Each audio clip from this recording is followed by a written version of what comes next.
వెతికి దాన్ని పరిష్కారం చేసుకొని ఆ తర్వాత రైతు భరోసా అంశాన్ని పొందాలని రాష్ట్ర ప్రభుత్వం చెప్తున్నది.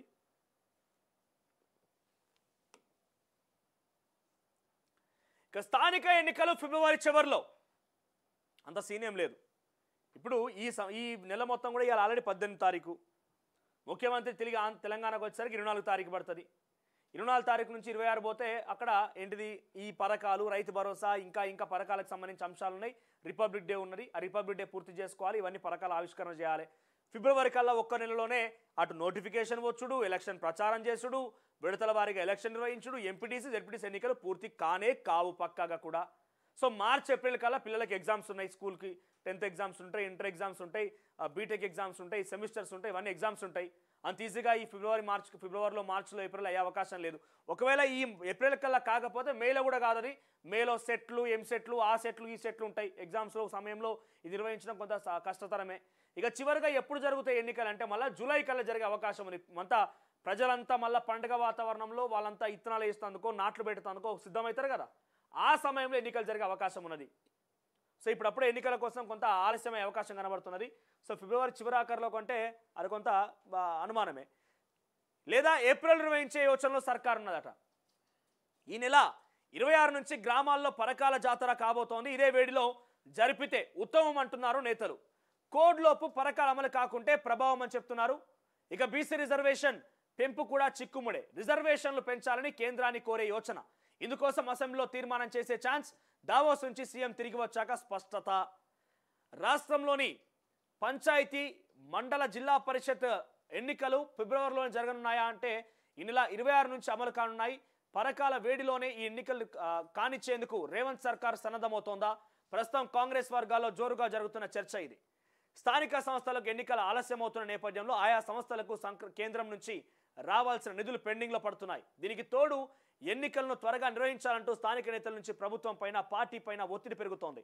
ఇటీవల గాంధీ భవన్లో జరిగిన టీపీసీసీ రాజకీయ వ్యవహారాల కమిటీ సమావేశంలో ఏఐసీసీ ప్రధాన కార్యదర్శి కేసీ వేణుగోపాల్ కూడా స్థానిక సంస్థలకు ఎన్నికలు త్వరగా జరపాలంటూ దిశానిర్దేశం చేసుకొచ్చారు.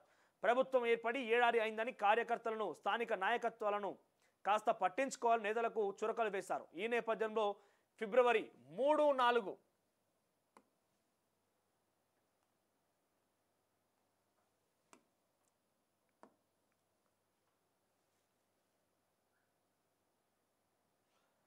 ఫిబ్రవరి 3, 4 వారాల్లో గ్రామ పంచాయతీలు, జిల్లా పరిషత్తులకు ఎన్నికలు నిర్వహించేందుకు రేవంత్ రెడ్డి ప్రభుత్వం సన్నద్ధమవుతున్నట్టుగా గాంధీ భవన్ వర్గాల్లో ప్రచారం జరుగుతున్నది. ఇప్పుడు వీళ్ళు చెప్పినంత మాత్రాన, పథకాలు ప్రవేశపెట్టినంత మాత్రాన ప్రజలంతా వచ్చిగా గుద్దో అని చెప్పి కాంగ్రెస్ పార్టీకే ఓటు గుద్దురు అనుకుంటున్నారా? అంత సీనియం లేదు. ప్రతికూల వాతావరణం ఉన్నది. కాంగ్రెస్ పార్టీ పథకాలే కాదు, కాంగ్రెస్ పార్టీ ప్రవర్తన, పనితీరు కూడా కొంత ఆశాజనకంగా లేదు. ఊహించిన స్థాయిలో ఎక్స్పెక్ట్ చేసిన రీతిలో లేదు. కాంగ్రెస్ పార్టీ డిసెంబర్ 7న ముఖ్యమంత్రి రేవంత్ రెడ్డి ప్రమాణ స్వీకారం చేసిన రోజే చెప్పిన నేను, మీ మీద చాలా ఆశలున్నాయి ప్రజలకి, మీరు ఒకటి చేస్తానని చెప్తే ప్రజలు మీ పైన 100 ఆశలు పెట్టుకున్నారు. మీరు ఆ ఒకటి నెరవేరుస్తలేరు, ఇంకా 100 ఆశలు ఎప్పుడు దాకా చూస్తారు? ఆ ఒకటి నెరవేరుస్తలేరు. కాబట్టి క్షేత్రస్థాయిలో కాంగ్రెస్ పార్టీ ప్రభుత్వానికి ప్రతికూలత వాతావరణం ఉన్నది. రైతు రుణమాఫీ గురించి ఏదో మాట్లాడుకొస్తున్నాడు రేవంత్ రెడ్డి, అయిపోయినని చెప్తున్నాడు. నిన్న నాకు తెలిసిన ఒక మిత్రుడు ఫోన్ చేసిండు, పలానా చోటున్నా నేను ఇక్కడికి వచ్చి చూస్తే నాకు 65,000 ఉన్నది, నాకు రుణమాఫీ ఎందుకు కాలేదని అంటే అయిందని మెసేజ్ వచ్చిందట. బ్యాంక్ కాడికి పోతే మా అకౌంట్లో క్రెడిట్ కాలేదని చెప్పన్నారంట. ఏంది ఏం కథ అని అగ్రికల్చర్ ఆఫీస్కి పోతే పైసలు విడుదల చేస్తలేదు ప్రభుత్వం అని సమాధానం చెప్తారట వాళ్ళు. ఒక తెలిసిన మిత్రుడు ఫోన్ చేసి 65,000 ఉన్నదంట ఆయనకి రుణమాఫీ. 65,000 రూపాయలు ఆల్రెడీ ఆయన బ్యాంక్లో క్రెడిట్ అయినట్టుగా మెసేజ్ వచ్చింది, రుణమాఫీ అయినట్టు మెసేజ్ వచ్చింది. బ్యాంకుకు పోయి చూస్తాం మా అకౌంట్లో క్రెడిట్ కాలేదన్నారు, మాకు కొత్త లోన్ ఇవ్వండి ఇస్తలేరు. ఎందుకు కాలేదని చెప్పి అగ్రికల్చర్ ఆఫీసర్లకు పోతే ఇంకా పైసలు విడుదల చేయలేదు ప్రభుత్వము, సూదాంతి అయినప్పుడు నీకు కూడా అవుతుందని చెప్పి ఆగుమంటున్నారట. ఇటువంటి పరిస్థితులు రుణమాఫీ మీద. మీరేదో పైన చెప్పంగానే కింద అయిపోతుందని ఆలోచన చేసి గాళ్ళ మెడలు కట్టినట్టు ఉన్నది. గాళ్ళ మెడలు కడితే కాదు, క్షేత్రస్థాయికి పోయి దాన్ని వర్కౌట్ చేస్తే కానీ కాని పరిస్థితి. టెక్నికల్ సమస్యతో గతంలో చెప్పిన నేను, టెక్నికల్ సమస్యతో జిల్లాకు ఒక 1000 మందికి టెక్నికల్ సమస్య కారణంగా ఆ రైతు రుణమాఫీ కాలేదు. అంటే 33 జిల్లాలకి 33,000 మంది. ఈ 33,000 మంది తలుచుకుంటే అవసరమైతే కాంగ్రెస్ పార్టీ ప్రభుత్వాన్ని కింద మీద చేయగలుగుతారు అవసరమైతే, ఎందుకంటే క్షేత్రస్థాయిలో ఈ 1000 మంది సరిపోతారు. సో టెక్నికల్ సమస్యలు, ఇంకేమైనా ఇతరత్ర చిన్న సమస్యలు ఉంటే వాటిని పరిష్కారం చేసి వెంటనే వాళ్ళకు రుణమాఫీ విడుదల చేయండి. అందరికి వచ్చి అర్హత, వాళ్ళు సాధించకపోతే వాళ్ళు ఎంత ఇబ్బంది పడతారు? 60,000, 30,000 ఇట్లున్న వాళ్ళకి రుణమాఫీ కాలేదు, లక్షల రుణమాఫీ అయిపోయింది. మరి వాళ్ళ సమస్య ఎవరికి చెప్పుకోవాలి? ఫిబ్రవరిలో స్థానిక సంస్థల ఎన్నికలు నిర్వహించేందుకు ఈ పథకాలు మొత్తం విడుదల చేస్తున్నాం కదా. ఈ పథకాలు విడుదల చేయగానే జనం మొత్తం ఇగో జై కాంగ్రెస్ అని చెప్పి మళ్ళీ కాంగ్రెస్కే గురుతరన్న భావనలో వీళ్ళు ఉన్నారు. అంత పరిస్థితి లేదు. వన్ సైడ్గా ఎప్పుడూ ఉండదు. మీరు అనుకున్నట్టుగా జరగదు. మీ పథకాల ఆవిష్కరణలో బాగానే ఉన్నది, ఆవిష్కరణలో ఆచరణలో ఉన్నదా లేదా తెలుసుకోవాలి. మీరు రైతు రుణమాఫీ అని చెప్పి మీరు సెక్రటరియట్లో లేకపోతే ప్రగతి భవన్లో లేకపోతే మహబూబ్ నగర్లో పండగ పెట్టి విడుదల చేయవచ్చు. అది అమలవుతున్నదా? ఏం నడుస్తున్నది? ఏం టెక్నికల్ సమస్యలు వస్తున్నాయి? ఇంకెంతమంది ఉన్నారు? క్షేత్రస్థాయికి ఎమ్మెల్యేనో మంత్రో అధికారో పోయి ఏందమ్మా మీ సమస్య ఏంది, ఏం జరుగుతుందని చెప్పి అడిగితే వాళ్ళ సమస్యలు చెప్తే అప్పుడు తెలుస్తుంది మీకు. కానీ అటువంటి పరిస్థితి ఏం కనబడతలేదు కదా.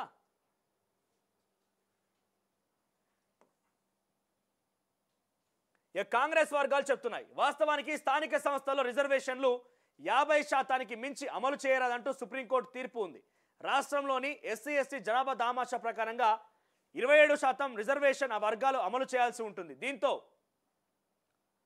కాంగ్రెస్ హామీ మేరకు బీసీలకి 42% అమలు చేయాలంటే మొత్తం రిజర్వేషన్ 50% పరిమితిని దాటాల్సింది వస్తుంది. ఈ నేపథ్యంలో కులగణన సర్వే నివేదికను పరిగణలోకి తీసుకొని బీసీల రిజర్వేషన్ను 42% పెంచుకునేలా అవకాశం ఇవ్వాలని కేంద్రాన్ని కోరనున్నట్టుగా చెబుతున్నారు. ఈ మేరకు పార్లమెంట్లో చట్టం చేయాలని కోరుతూ అసెంబ్లీలో తీర్మానం ఆమోదించి కేంద్రానికి పంపనట్టు. మరి ఎన్ని కావాలంటే ఒక రోజు 2 రోజులు అయ్యే పరిస్థితి కాదు. ఫిబ్రవరిలో ఎన్నికలు ఉన్నాయి, పార్లమెంట్లో చట్టం చేయాలి దీనికి. అయితే కేంద్ర ప్రభుత్వం ఇందుకు అనుమతించకపోతే స్థానిక ఎన్నికల్లో రేవంత్ సర్కార్ ఏ వైఖరి అవలంబిస్తుందోనని చర్చనీయాంశంగా మారింది. పాత పద్ధతిలోనే ఎన్నికల నోటిఫికేషన్ ఇచ్చి పార్టీ పరంగా బీసీలకి 42% టికెట్లు ఇస్తుందా లేక ఇతర మార్గాలు అన్వేషిస్తుందా అన్నది తెలియాల్సి ఉంది. సో ఎంపీటీసీ జెడ్పీటీసీ కంటే టికెట్లు ఇవ్వచ్చు జనరల్ స్థానాలలో. కానీ అది సర్పంచ్ ఎన్నికల వరకు ఏం చేస్తాం?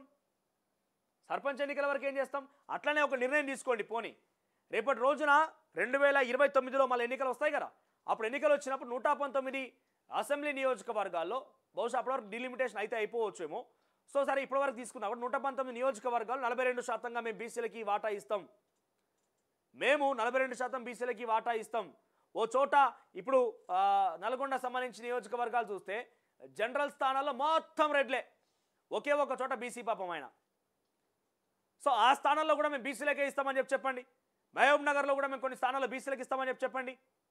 సో జనరల్ స్థానంలో బీసీలకు ఇస్తామనే నిర్ణయం కనుక ఒకవేళ మీరు ఈ చట్టాన్ని కనుక పార్లమెంట్లో ఆమోద ముద్ర వేస్తారా లేకపోతే తమిళనాడు తరహాలో మీరు అమలు చేస్తారా? ఇవన్నీ ఆలోచన చేసి మీరు అమలు చేయండి. లేదు కాదు కూడదు మేము కేవలం పార్టీ పరంగానే తీసుకుంటామంటే కేవలం స్థానిక సంస్థల ఎన్నికలే కాదు, అసెంబ్లీ ఎన్నికల్లో కూడా మీరు తీసుకున్న నిర్ణయానికి కట్టుబడి ఉండాలి. 42% రిజర్వేషన్ అనే దానికి మీరు క్షేత్రస్థాయిలో స్థానికంగా ఈ చట్టం అమలు చేస్తానో చేసిర్రు. బీసీ కులాలను పెంచి రిజర్వేషన్ పెంచి ఎన్నికలు పెడితేనో పెట్టిర్రు. అది సాధ్యం కాకపోతే పార్టీ పరంగా నిర్ణయం తీసుకుందామని కనుక ఆలోచనలో ఉంటే పక్కాగా మీ పార్టీలో స్థానిక సంస్థ ఎన్నికల టికెట్లే కాదు అసెంబ్లీ ఎన్నికల టికెట్లు కూడా మేము 42% బీసీలకు అమలు చేస్తామని నిర్ణయం తీసుకోవాలి. రేపటి రోజున మళ్ళీ ఎమ్మెల్సీలు ఖాళీ అవుతున్నాయి. ఆ ఎమ్మెల్సీల్లో కూడా 4 ఎమ్మెల్యే కోటా ఎమ్మెల్సీలు, 2 టీచర్స్ కోటా, ఆ తర్వాత 1 గ్రాడ్యుయేట్స్ కోటా. ఈ ఎమ్మెల్సీలో 7 ఉన్నాయి. ఈ 7లో కూడా 42% అంటే సుమారుగా 4 మేము బీసీలకే ఇస్తాం లేదా 3 బీసీలకే ఇస్తాం అని అమలు చేయండి.